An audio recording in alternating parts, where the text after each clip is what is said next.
হাজার হাজার বছর ধরে মিশরের তপ্ত বালির নিচে চাপা পড়ে আছে এক সভ্যতা, যার রহস্য আজও আমাদের বিস্মিত করে। পিরামিড, মমি, হায়ারোগ্লিফিক্স এসব আমাদের নিয়ে যায় এক জাদুকরী অতীতে। আমরা জানি তুতানখামুনের কথা, যার প্রায় অক্ষত কবর আবিষ্কার করে বিশ্বজুড়ে তোলপাড় সৃষ্টি হয়েছিল। আমরা জানি রামেসিস দ্য গ্রেটের কথা, যার মমি আজও আমাদের দিকে তাকিয়ে আছে। কিন্তু এটাই কি সব? মিশরের ৩০০০ বছরের দীর্ঘ ইতিহাসে রাজত্ব করেছেন শত শত ফেরাউন। তাদের মধ্যে অনেকেই ছিলেন তুতানখামুনের চেয়েও অনেক বেশি শক্তিশালী এবং প্রভাবশালী। কিন্তু তাদের শেষ ঠিকানা কোথায়? কোথায় শায়িত আছেন সেই সব কিংবদন্তি শাসকেরা? হিস্ট্রি ডেসক্রাইবারের আজকের ভিডিওতে আমরা সেই সব হারিয়ে যাওয়া অধ্যায়ের সন্ধান করব। ডুব দেব মিশরের বালির নিচে লুকিয়ে থাকা সবচেয়ে বড় রহস্যে, ফেরাউনদের সেই সব কবর যা আজও আধুনিক প্রযুক্তি এবং প্রত্নতাত্ত্বিকদের চোখকে ফাঁকি দিয়ে চলেছে। এর পেছনে কি কোনো অভিশাপ জড়িত, নাকি প্রাচীন মিশরীয়দের এমন কোনো কৌশল যা আজও আমরা ভেদ করতে পারিনি? চলুন সেই অজানা সমাধির পথে যাত্রা শুরু করা যাক। প্রাচীন মিশরীয়দের কাছে মৃত্যু মানেই শেষ নয়, বরং এক নতুন জীবনের শুরু। তারা বিশ্বাস করত মৃত্যুর পর আত্মা এক দীর্ঘ এবং বিপদসংকুল পথ পাড়ি দিয়ে পরকালে পৌঁছায়, যেখানে দেবতা ওসাইরিস তার বিচার করবেন। এই পরকালের যাত্রার জন্য ফেরাউনের মরদেহকে সংরক্ষণ করা ছিল অপরিহার্য, আর এই সংরক্ষণের প্রক্রিয়াটিই হল মমিকরণ। কিন্তু শুধু মমি যথেষ্ট ছিল না। ফেরাউনের পরকালের জীবন যেন রাজকীয়ভাবে কাটে, তার জন্য তার কবরের ভেতরে রাখা হতো বিপুল পরিমাণ ধন সম্পদ, সোনা, রূপা, মণিমুক্তা, আসবাবপত্র, অস্ত্রশস্ত্র, এমনকি খাবার এবং পানীয়। তাদের কবরের দেয়ালে আঁকা থাকত বিভিন্ন মন্ত্র এবং ছবি, যা তাদের পরকালের যাত্রায় পথ দেখাবে।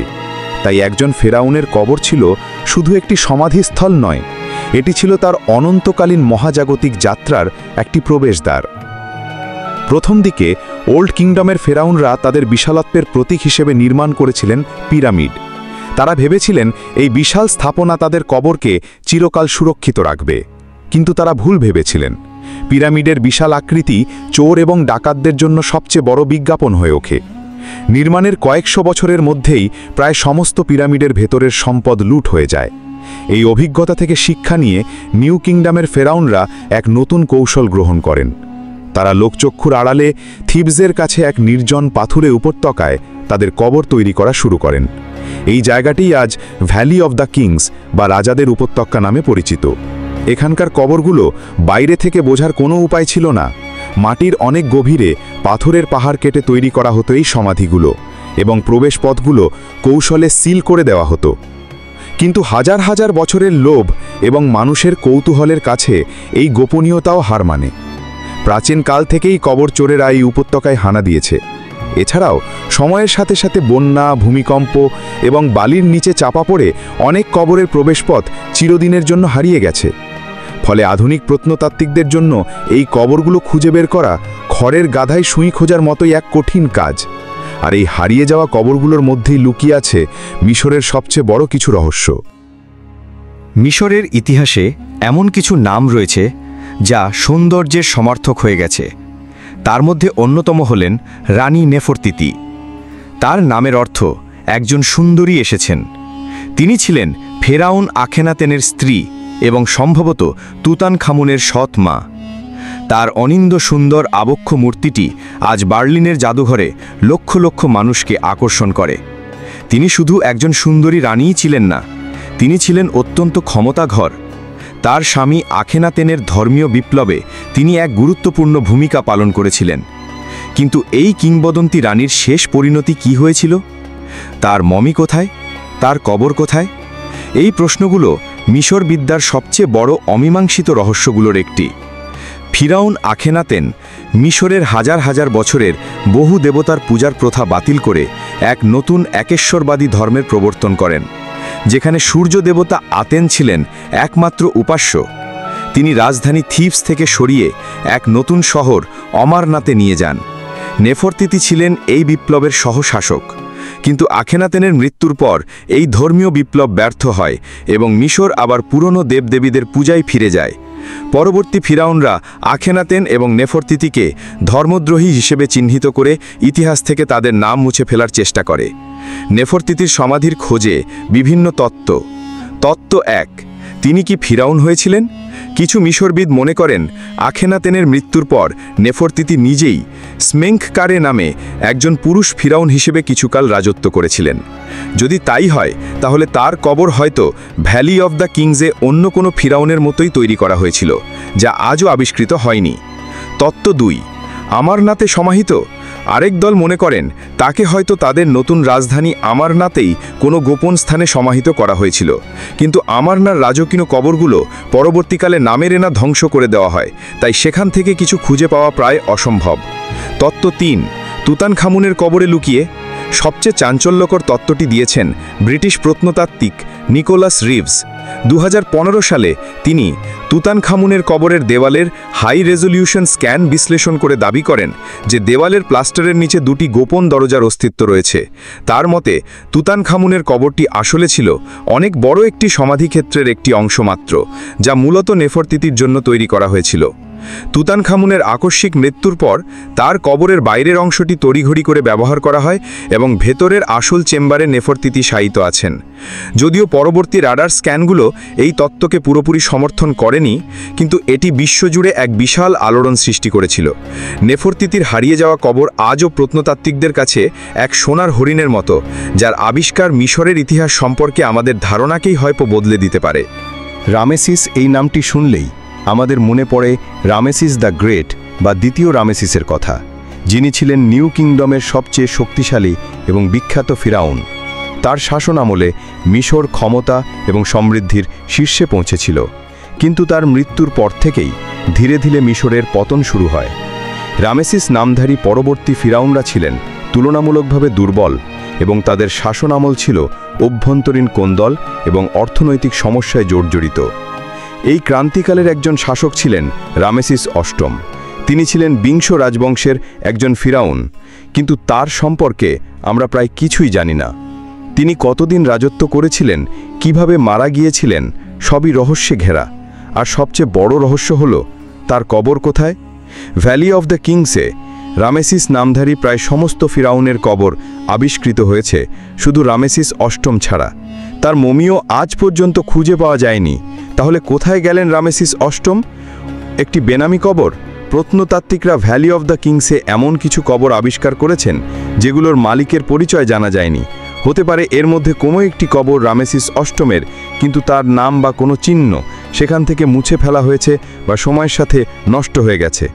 কবর পরিবর্তন আরেকটি সম্ভাবনা হলো রামেসিস অষ্টমের জন্য হয়তো একটি কবর তৈরি শুরু হয়েছিল, কিন্তু তার সংক্ষিপ্ত শাসন আমলে তা শেষ করা সম্ভব হয়নি। তাই হয়তো তাকে অন্য কোনো ফিরাউনের কবরের ভেতরেই দ্বিতীয় ব্যক্তি হিসাবে সমাহিত করা হয়েছিল। ভ্যালি অফ দ্য কিংসে এমন যৌথ কবরের উদাহরণ রয়েছে। একটি ভিন্ন সমাধি। কিছু বিশেষজ্ঞ মনে করেন সেই সময় ভ্যালি অফ দ্য কিংসের নিরাপত্তা নিয়ে প্রশ্ন ওঠায় এবং কবর চুরি ব্যাপক আকার ধারণ করায় রামেসিস অষ্টম হয়তো এই উপত্যকার বাইরে সম্পূর্ণ নতুন এবং গোপন কোনো জায়গায় নিজের কবর তৈরি করার সিদ্ধান্ত নিয়েছিলেন, যা আজও লোকচক্ষুর অন্তরালে রয়ে গেছে। রামেসিস অষ্টমের হারিয়ে যাওয়া কবরটি শুধু একজন ফিরাউনের সমাধির রহস্য নয়, এটি মিশরের এক ক্রান্তিকালের প্রতীক, যখন ফিরাউনদের ক্ষমতা এবং প্রতিপত্তি কমে আসছিল এবং তাদের পরকালের রাজকীয় আয়োজনও ধীরে ধীরে অনিশ্চিত হয়ে পড়ছে। ফিরাউনদের ইতিহাসের শেষ অধ্যায়ের সবচেয়ে উজ্জ্বল এবং ট্র্যাজিক চরিত্রটি হলেন সপ্তম ক্লিওপেট্রা। তিনি শুধু মিশরের শেষ ফিরাউনই ছিলেন না, তিনি ছিলেন একজন অত্যন্ত বুদ্ধিমতী, উচ্চাভিলাষী এবং খ্যারিসম্যাটিক নারী। তিনি জুলিয়াস সিজার এবং মার্ক অ্যান্টনির মতো রোমের সবচেয়ে শক্তিশালী পুরুষদের মন জয় করেছিলেন এবং মিশরের স্বাধীনতাকে টিকিয়ে রাখার জন্য এক মরিয়া লড়াই চালিয়েছিলেন। তার এবং রোমান সেনাপতি মার্ক অ্যান্টনির প্রেম কাহিনী ইতিহাসের অন্যতম বিখ্যাত এবং রোম্যান্টিক উপাখ্যান। কিন্তু তাদের এই প্রেম এবং ক্ষমতা টিকিয়ে রাখার স্বপ্ন শেষ হয়েছিল এক চরম ট্র্যাজেডির মাধ্যমে। রোমান শাসক অক্টাভিয়ানের পরবর্তীকালে সম্রাট অগাস্টাসের কাছে আক্টিয়ামের নৌযুদ্ধে পরাজিত হবার পর তারা দুজনেই আত্মহত্যা করেন। প্রাচীন ঐতিহাসিকদের বর্ণনা অনুযায়ী অক্টাভিয়ান তাদের প্রতি কিছুটা সম্মান দেখিয়েছিলেন। তিনি ক্লিওপেট্রা এবং মার্ক অ্যান্টনিকে একসাথে রাজকীয় মর্যাদার সাথে সমাহিত করার অনুমতি দিয়েছিলেন। কিন্তু কোথায় সেই সমাধি? 3000 বছরের ফিরাউনদের শাসনের শেষ চিহ্ন, সেই কিংবদন্তি যুগলের শেষ আরামগাহটি আজ কোথায়? ক্লিওপেট্রার সমাধি খুঁজে বের করা প্রত্নতত্ত্বের হোলি গ্রেল বা পরম আরাধ্য বস্তু হিসেবে বিবেচিত হয়। কিন্তু এটি খুঁজে পাওয়া এত কঠিন কেন? আলেকজান্ড্রিয়ার পতন। ক্লিওপেট্রা রাজত্ব করতেন আলেকজান্ড্রিয়া থেকে, কায়রো থেকে নয়। প্রাচীন আলেকজান্ড্রিয়া শহরটি ছিল জ্ঞানের এবং ঐশ্বর্যের কেন্দ্র, কিন্তু শতাব্দীর পর শতাব্দী ধরে ভূমিকম্প এবং সুনামির কারণে এই শহরের একটা বড় অংশ, বিশেষ করে রাজকীয় এলাকাটি, ভূমধ্য সাগরের নিচে তলিয়ে গেছে। অনেক প্রত্নতাত্ত্বিক বিশ্বাস করেন ক্লিওপেট্রার সমাধিও হয়তো আজ সমুদ্রের গভীরে শায়িত। তাপোসিরিস ম্যাগনা তত্ত্ব। সাম্প্রতিক বছরগুলোতে সবচেয়ে বেশি আলোড়ন সৃষ্টি করেছে প্রত্নতাত্ত্বিক ক্যাথলিন মার্টিনেজের তত্ত্ব। তিনি বিশ্বাস করেন ক্লিওপেট্রার সমাধি আলেকজান্ড্রিয়ায় নয়, বরং শহরের বাইরে তাপোসিরিস ম্যাগনা নামক এক প্রাচীন মন্দিরের নিচে অবস্থিত। ক্লিওপেট্রা নিজেকে দেবী আইসিসের অবতার বলে মনে করতেন এবং এই মন্দিরটি ছিল আইসিসের উপাসনাস্থল। মার্টিনেজ এবং তার দল বছরের পর বছর ধরে এখানে খনন কার্য চালাচ্ছেন এবং বেশ কিছু গুরুত্বপূর্ণ ক্লুও পেয়েছেন, যেমন ক্লিওপেট্রার মুখ খোদাই করা মুদ্রা এবং মন্দিরের নিচে গোপন টানেল। যদিও চূড়ান্ত সমাধিটি এখনও আবিষ্কৃত হয়নি, কিন্তু এই স্থানটি এখনও পর্যন্ত সবচেয়ে সম্ভাব্যময়।